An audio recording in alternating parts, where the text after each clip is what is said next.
Hey there, Jen here. I hope everybody's well. I'm still fighting this congestion in my ear, and it's given me a heck of a time, so that's why I've not been super active on social media. It's hard to tell the volume at which I'm speaking. Forgive me, please. I hope everybody's well. I did watch a moment of the eclipse. I don't really think it's worth talking about or anything. It was pretty.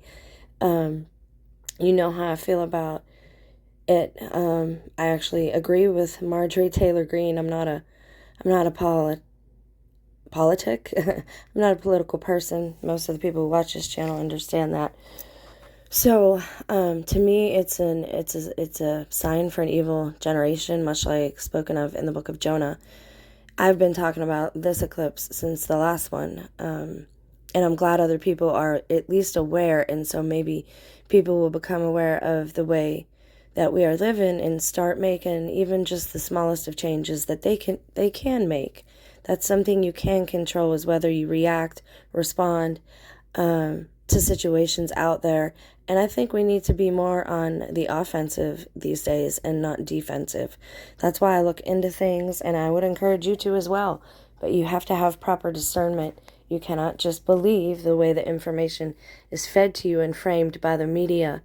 If you have not watched my video on missing people regarding framing a story, I would suggest you watch that, because it's nice, and I try to do this in the live streams, it's nice to get into a different perspective and broaden your own awareness so that you can look at stories and situations and information you're given through different lenses and then decide, okay, does this match reality? Is it true?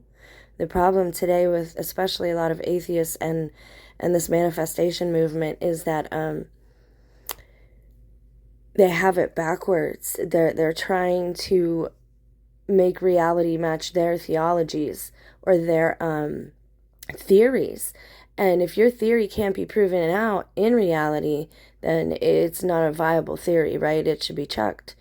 And so they're doing that backwards. We need to match reality with our theories. Our theories need to go along with reality, observable, repeatable science.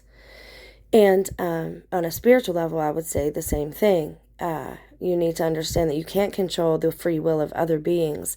And I think the whole goal, again, with this is just to take responsibility and accountability away from the people who have done very, very, very wicked things, especially with children. So I wanted to know what was 40 days after this sign, because that's how long Nineveh got to repent. And we all know by now that the eclipse went over several cities named Nineveh. So I just punched it in, 5/18/2024. I wanted to see what was coming up 40 days after that eclipse. And check this out. We have a lot of things going on in the U.S., right? It's always a day, donut day, pizza day, whatever. And they're talking about World Whiskey Day, International Astronomy Day. It's also this day. You can see what's on the screen there. And then, look at this. 40 days from the sign for a wicked generation, the same amount of time Nineveh was given to repent. We see 40 days repeated over and over and over again, fasting for 40 days to resist the temptation of Satan. The Feast of the Ascension of Jesus, also called the Solemnity of the Ascension of Jesus Christ, Ascension Day, or sometimes called Holy Thursday. It's a big deal to Catholics. It is one of our obligatory days that we are supposed to be attending Mass, I believe. And I know how you feel about Catholics, but I would say this, and I heard Nick Jones say what I always say: if the world is mocking something, that means it's probably true, right? They don't mock Muslims, and in fact, most of them will empathize and show them compassion, and I'm not saying that that's wrong, but I am saying you never see it with any other religion like you see with Jesus, and the mockery of Mary especially. And I think that's a big thing we need to repent of, is how we treat our own mothers and how we treat the mother of Christ, the Messiah. And so I wanted to take that one further. If we know this already, we know the way they mock Jesus, he must be true. If we're going to look and follow that logic, then why, oh why, do they mock Catholicism so much? It's the nun habits everybody wears around. It's the rosary they wear around their neck like a necklace.